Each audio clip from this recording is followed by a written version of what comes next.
కుంభరాశి వారికి ఈ రాశిలో రాహుగ్రహ సంచారము, ద్వితీయంలో శని, తృతీయంలో శుక్రుడు, ఆరింట కుజుడు, వివాహ సంబంధమైనటువంటి అంశాలలో స్వల్పమైనటువంటి చికాకులు ఏర్పడవచ్చు.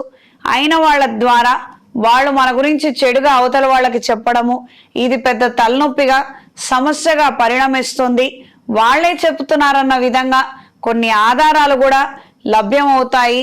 వాస్తవానికి మన జాతకంలో కానీ మన వైపు కానీ ఏ సమస్య లేదు. ఈ మధ్యకాలం నుండే వీళ్ళిలా మన గురించి చెడుగా చెప్పడము, వచ్చిన మంచి సంబంధాలని వాళ్ళు చెడగొడుతున్నారన్న విషయాన్ని చాలా ఆలస్యంగా గ్రహించుకుంటారు. దూర ప్రయాణాలు, ఆకస్మిక ప్రయాణాలు కలిసొస్తాయి. నూతన వస్తువులు, వస్త్రాలు, విలువైన ఆభరణాలను కొనుగోలు చేయగలుగుతారు.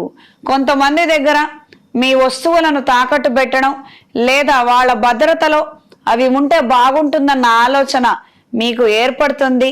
దీని ద్వారా నష్టం వాటిల్లటం తప్ప ఏ ప్రయోజనం లేదు.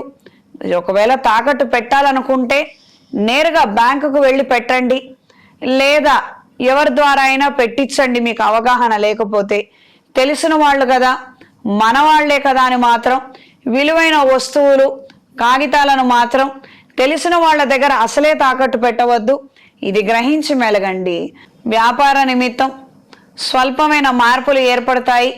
కొంతమంది లాభం వచ్చినప్పటికీ నష్టం వచ్చిందన్నట్టుగా చూపించి ఈ పార్ట్నర్షిప్ వ్యవహారాలలో మోసాలు జరిగే అవకాశం ఉంటుంది. ప్రతి ఒక్కటి మీరు గ్రహించగలిగితే, తెలుసుకోగలిగితే అన్ని విధాలా మంచిది. లేదా మీ తదనంతరం వారసుల కన్నా ఆ బాధ్యతలను అప్పగించండి. ఈ రాశి వారికి ఆరోగ్యం బాగుండదు. బెడ్ రెస్ట్ తీసుకునే పరిస్థితుల్లో చాలా మంది ఉన్నారు. ఈ సందర్భంలో మనవాళ్లే కదా, వాళ్ళేం మోసం చెయ్యరు అన్న ఆలోచనలు మాత్రం వద్దు. మీ వాళ్ళని ఎవరినైనా మీ రిప్రజెంటేటివ్గా పెట్టండి. బాధ్యతగా సక్రమంగా చూసుకునే వాళ్ళని ఉంచండి. దీని ద్వారా మీకు ప్రయోజనాలు దక్కుతాయి. ఇది గ్రహించి మెలగండి. స్థిరాస్తి సంబంధమైనటువంటి అంశాలలో మంచి పురోగతిని సాధించగలుగుతారు. తండ్రి ద్వారా రావాల్సినటువంటి ఆస్తిపాస్తులు కావచ్చు, ధనాదాయం కావచ్చు, వ్యాపార వ్యవహారాలు కావచ్చు అందుకోగలుగుతారు. దీని ద్వారా మానసిక సంతోషాన్ని, ధైర్యాన్ని కలిగి ఉంటారు. స్త్రీలకు ఈ వారం విదేశాలలో ఉన్న వారికి కాలం అనుకూలంగా ఉంటుంది. సొంత ఊరు నుండి శుభవార్తలు వినగలుగుతారు. లిటిగేషన్లో ఉన్నటువంటి ల్యాండ్స్ కావచ్చు, మీకు అనువంశికంగా రావాల్సినటువంటి ఆస్తిపాస్తుల విషయమయ్యి కొన్ని శుభ సమాచారాలను, శుభవార్తలను అందుకోగలుగుతారు. కొత్త ఇల్లు కొనుగోలు చేయాలన్న ఆలోచనలు అంతంత మాత్రంగా ఉంటాయి. కార్యరూపం దాల్చినటువంటి పరిస్థితులే ఎక్కువగా ఏర్పడతాయి. ఈ వారం ఆరోగ్య విషయంలో ఖచ్చితమైనటువంటి జాగ్రత్తలు అవసరం. ఆహార నియమాల వలన కాస్త ఇబ్బందులు పడే అవకాశం ఉంది. కీళ్ల నొప్పులు, నడుము నొప్పితో ఇబ్బంది పడే అవకాశం ఉంది. అప్రమత్తంగా ఉండండి. ఈ వారం విద్యార్థులకు గట్టి పోటీ ఎదుర్కొనే అవకాశం ఉంటుంది. చేసేదేమీ లేక అర్ధాంతరంగా వెనుదిరగాలన్న ఆలోచనలు, నిస్పృహ ఏర్పడవచ్చు. వీటితో జాగ్రత్తగా ఉండండి.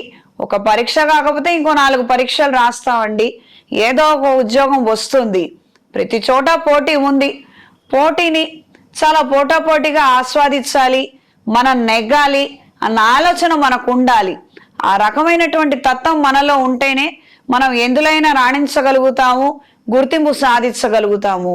1,00,000 మంది రాసే పరీక్షకే మనం వెనుదిరిగితే ఇన్ని కోట్ల మంది చేస్తున్నటువంటి జీవిత ప్రయాణంలో మనం ఎప్పుడో వెనక్కి వెళ్ళిపోతాము.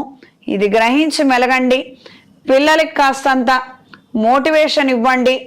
జీవిత సత్యాలను తెలపగలిగితే సర్వదా సర్వత్రా శ్రేయస్కరం. ఇది గ్రహించి మెలగండి. ఈ వారం కుంభరాశి వారికి కలిసొచ్చే రంగు క్రీమ్ కలర్, కలిసొచ్చే దిక్కు తూర్పు, కలిసొచ్చే సంఖ్య 6. ప్రతిరోజు లక్ష్మీ నరసింహస్వామి వారి శ్లోకాన్ని పఠించండి. ఆదివారం నాడు, శనివారం నాడు అవకాశం ఉన్నవారు శ్రీ లక్ష్మీ నరసింహస్వామి వారి దేవాలయానికి వెళ్ళి స్వామివారికి అర్చన కైంకర్యాలను సమర్పించండి. అనుకూలమైన మార్పులను అందుకోగలుగుతారు. స్వామివారి చందనాన్ని నుదుటిన ధరించండి. ఇంట్లో, వ్యాపార ప్రదేశాలలో కప్పు సాంబ్రాణి గుగ్గిలం పొడితో ధూపం వేయండి.